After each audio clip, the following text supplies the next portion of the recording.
High, আজকে আমার সুন্দরী বান্ধবী ব্রাইড মহুয়া। তো বলো কিরকম কি লুক চাই বান্ধবীর কাছে? পুরোটাই তোমার উপর ডিপেন্ড করছে। তুই যেটা করবি সেটা বেস্ট হবে আমি জানি। তো তুই যা করবি। ঠিক আছে, চলো দেখা যাক। হাই এভরিওয়ান, আরও একটা নতুন ব্লগে তোমাদের সকলকে ওয়েলকাম। দিনটা ছিল 6 ফেব্রুয়ারি, মানে বিশাল বিশাল চাপের একটা দিন। 3 ফেব্রুয়ারি থেকেও 6 ফেব্রুয়ারিতে এত বেশি চাপ ছিল মেকআপ আর্টিস্টদের, বলে বোঝানো যাবে না। আর এই যে আমার বান্ধবী ব্রাইড, এর জন্য কিন্তু আমাকে অনেকটা স্যাক্রিফাইস করতে হয়েছে। মানে আরও বুকিং ছিল, সেই বুকিংগুলোকে ক্যান্সেল করতে হয়েছে। একটা ব্রাইডাল বুকিং, আরও 3-4টে মোটামুটি পার্টি মেকআপের বুকিং ছিল। তো সব ক্যান্সেল করে আমি বেহালা থেকে চলে গিয়েছিলাম আমতলায়। আর ইনি হলেন আমার কলেজের আপন বান্ধবী, যাকে বলা যেতে পারে। আর যে ক্যামেরা করে দিচ্ছে সেও আমার আরও একটা আপন বান্ধবী। তো আমরা তিনজনের ফ্রেন্ড ছিলাম কলেজের। আর ফার্স্ট দিনে কিন্তু আমার মহুয়ার সাথেই আলাপ হয়েছিল। মানে স্পেশালভাবে বলা যেতে পারে, মহুয়া আমার খুব কাছের একটা বন্ধু। তো ওর বিয়েতেই আমাকে সাজানোর দায়িত্ব দিয়েছিল। ওই কিন্তু সেই বান্ধবী, যখন আমি লাইনার পরতে পারতাম না, আমাকে লাইনার পরা শিখিয়েছিল, যে কোথা থেকে লাইনারটা পরাতে হয়, শুরু থেকে, মাঝখান থেকে নাকি চোখের ফার্স্ট থেকে। তো আমি কিন্তু লাইনার পরাটা ওর কাছে শিখেছিলাম। আর তাকে নাকি আমি সাজাতে যাচ্ছি। যাই হোক, সে অনেক কথা, ছোটোখাটো কথাগুলো আমার না অনেক মনে থাকে। ও হয়তো ভুলে গেছে এতদিনে, বাট আমার মনে আছে। আর বিয়ে নিয়ে কিন্তু ওর মনে অনেক রকম ফ্যান্টাসি ছিল। ব্লগটা একটু বড় হতে চলেছে, তোমরা কিন্তু ধৈর্য ধরে দেখো। কারণ ফেব্রুয়ারি মাসের আজকে লাস্ট দিন। আজকের দিনে যদি আমি ব্লগটা আপলোড না করি, ভগবান আমাকে ক্ষমা করবে না, আমার বান্ধবীও ক্ষমা করবে না। যদিও ও ভ্লগ দেখার সময় পাবে কি না সেটা জানা নেই আমার। ও আমাকে একটুকু প্রমোট করে না। ওকে একবার এর আগে শ্যুটে নিয়েছিলাম, ঠিকঠাকভাবে প্রমোশন করেই নি। আর বিয়ের কথা তো বাদই দাও, প্রমোশন করবেই না হয়তো। কিন্তু তা বলে কি, আমি আমার কাজ তো করে যাব। ও চেয়েছিল একটা সফট সিম্পল লুক, কিন্তু ওকে যাতে মিষ্টি লাগুক। আর ওর স্কিন টোনের একদমই পুরো মেকআপটা চেয়েছিল। তো আমি স্কিন টোনেরই করার চেষ্টা করেছি, একটুও ফেয়ার করিনি, না একটুও ডার্ক করেছি। জানি না ফেসটা সামনে থেকে কীরকম, মানে ক্যামেরায় কীরকম লাগছে জানি না, সামনে থেকে কিন্তু ঠিকঠাকই লাগছিল। কিন্তু সমস্যা হয়ে গেছে একটা, ওর ফটোগ্রাফাররা যেই ফটোগুলো আমাকে দিয়েছে সেই ফটোগুলো ভালো, ও পোজগুলো ভীষণ সুন্দর দিয়েছে, কিন্তু মনে হয়েছে টোনটা একটুখানি চেঞ্জ হলে ভালো হতো, যেহেতু আমি মেকআপ আর্টিস্ট একটু বেশি খুঁতখুঁতে। তো যাই হোক, আমি তো আমার ফোন থেকে ওর বিয়ের ফটোগুলো আগেই ছেড়ে দিয়েছি। তো এরপর তোমরা কিভাবে ওকে রেডি করেছি সেই লুকটা কিন্তু দেখতে পাবে। বেশি সময় পাইনি, কারণ নিজেকেও রেডি হওয়ার ছিল। আর সবাই কিন্তু আমার ফেসটা একদমই ইগনোর করো, কারণ আমি মেকআপ টেকআপ রিমুভ করেই একেবারে ওকে সাজাতে বসেছিলাম, যাতে পরে গিয়ে না আমাকে আবার এই এক্সট্রা কাজগুলো করতে হয়। ওকে সাজানোর পর ওর বৌদিকে সাজানোর ছিল, আর তারপরেই কিন্তু আমি রেডি হতে বসে গিয়েছিলাম। কিন্তু দুঃখের বিষয়, সেভাবে ভালো করে না বান্ধবীর বিয়েতে মজা করব বা সাজবো, সেই একটাও সুযোগ বান্ধবী আমাকে দেয়নি।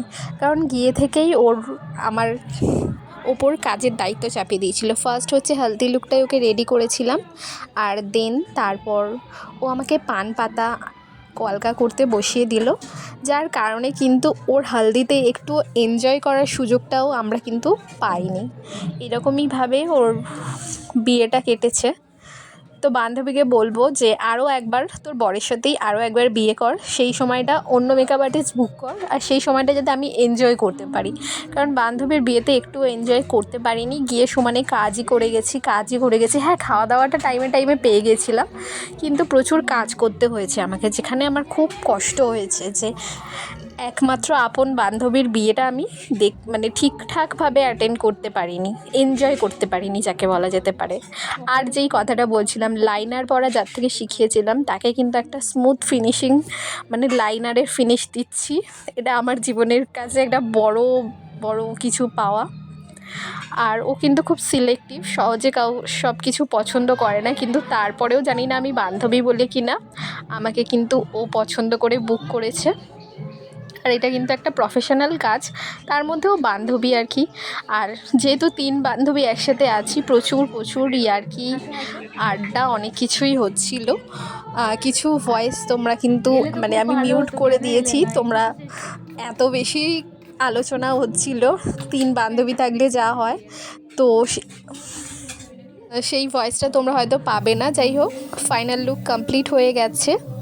ওকে একদমই সিম্পল সাজলেই আমার মনে হয় বেশি ভালো লাগে, তো আমি কিন্তু সবটা মিলিয়ে পুরোটা সিম্পল রাখার চেষ্টা করেছি।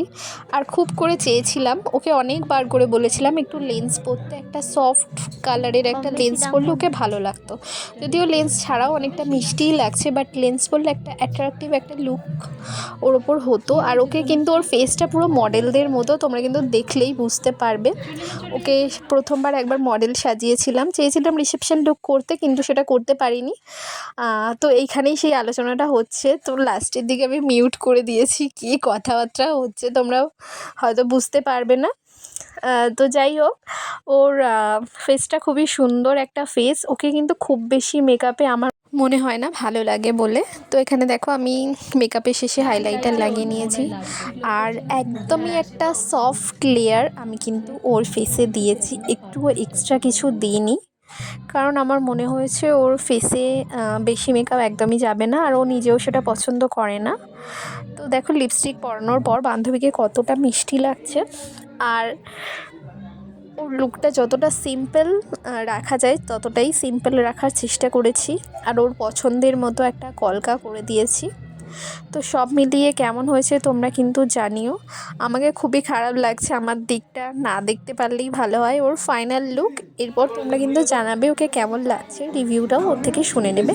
আর ব্রাইডাল বুকিং ওপেন আছে, যারা যারা চাইছো বুক করতে পারো, স্পেশাল ডিসকাউন্ট আছে বোথ সাইডের ক্ষেত্রে। হ্যালো মহুয়া, বলুন কেমন লেগেছে আমার কাছে সেজে? আমি যতটা না এক্সপেক্ট করেছি তার থেকে অনেক বেশি ভালো, অনেক বেশি ভালো। আর আমার তোর প্রতি কনফিডেন্স ছিল যে তোর হাতের কাজ ভীষণ ভালো হবে। আর একদম মানে আমি নিজে খুব স্যাটিসফাইড, ভীষণ ভীষণ satisfied. Thank you so much. দেখে ডান্স করছি। ঠিক আছে, ঠিক আছে, অনেক অনেক কংগ্রাচুলেশনস তোমার নিউ লাইফের জন্য। Thank you.